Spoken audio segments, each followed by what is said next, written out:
The champion of Delhi, Chief Minister Arvind Kejriwal, stood accused. Whisked away by authorities, his arrest sent shockwaves through the nation. The charges? Vague allegations of corruption with no concrete evidence presented. Supporters cried foul, denouncing the arrest as a blatant attempt to silence dissent. Kejriwal, a vocal critic of the ruling party, had long been a thorn in their side. His arrest, they argued, was politically motivated. The government, however, maintained its stance. A statement released to the press assured citizens that the law was taking its course. They insisted that Kejriwal was not above the law, regardless of his position. The nation watched, holding its breath. Was this the beginning of an authoritarian crackdown, or simply the wheels of justice turning? The answer, it seemed, would have profound implications for the future of Indian democracy. The public, bombarded with conflicting narratives, struggled to discern truth from propaganda. Social media became a battleground of opinions, with hashtags like #IStandWithKejriwal and #JusticeForKejriwal trending nationwide. Kejriwal, meanwhile, remained incarcerated. His detention, his supporters argued, was a testament to the government's growing intolerance of dissent. It was a stark reminder that in the world's largest democracy, even the most powerful voices could be silenced. Furthermore, the amendments to the PMLA granted sweeping powers to enforcement agencies. They could now seize assets and freeze bank accounts on mere suspicion without prior notice or a court order. These amendments, many argued, had turned the PMLA into a weapon of political persecution. The law, originally intended to combat money laundering, was now being used to stifle dissent and target those who dared to challenge the government. Data revealed a worrying trend. A disproportionately large chunk of these anonymous donations flowed to the ruling party. This raised suspicions about quid pro quo arrangements and fueled allegations of crony capitalism. The opposition cried foul, alleging that the electoral bonds were being used to legitimize corruption and silence dissent. They demanded transparency in political funding, arguing that sunlight was the best disinfectant. Section 5. Silencing dissent, the opposition under fire. The arrest of Arvind Kejriwal was not an isolated incident. Across the country, opposition leaders and parties found themselves facing a barrage of investigations, fines, and legal notices. Tax raids on media houses critical of the government became increasingly common. Journalists faced intimidation, harassment, and even arrest for reporting on sensitive issues. Civil society organizations, too, faced the brunt of the crackdown. Those working on issues like human rights, environmental protection, and minority rights were branded as anti-national and subjected to bureaucratic hurdles and legal challenges. This systematic targeting of dissent, critics argued, was an attempt to muzzle any form of opposition and create a climate of fear. It was a dangerous trend that threatened the very foundations of Indian democracy. Section 6. The guardians of democracy compromised. As the government's grip on power tightened, concerns grew about the erosion of institutional autonomy. Institutions like the Election Commission, once considered independent, faced accusations of bias and partisanship. The appointment of election commissioners, once a transparent process, became shrouded in secrecy. Critics alleged that the government was handpicking individuals with a proven track record of loyalty, rather than impartiality.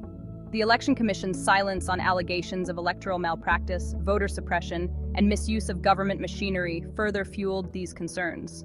The guardians of democracy, it seemed, were failing to safeguard the sanctity of the electoral process. The media, often hailed as the fourth pillar of democracy, faced an unprecedented assault. Journalists who dared to question the government's narrative were branded as anti-national or traitors.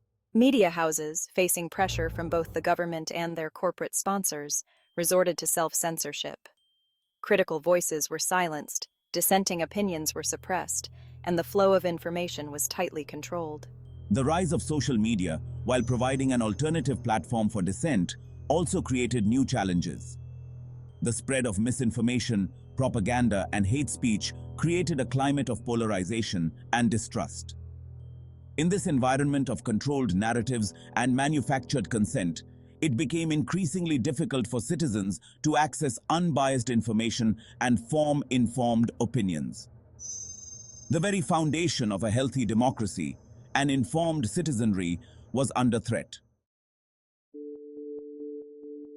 The current situation in India drew uncomfortable parallels to the dark days of the emergency from 1975 to 1977.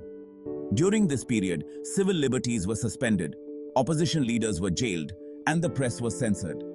While the current situation may not be as dire, the similarities were too stark to ignore. The increasing intolerance of dissent, the muzzling of the press, and the erosion of institutional autonomy were all disturbing reminders of that dark chapter in Indian history. History, as they say, has a tendency to repeat itself.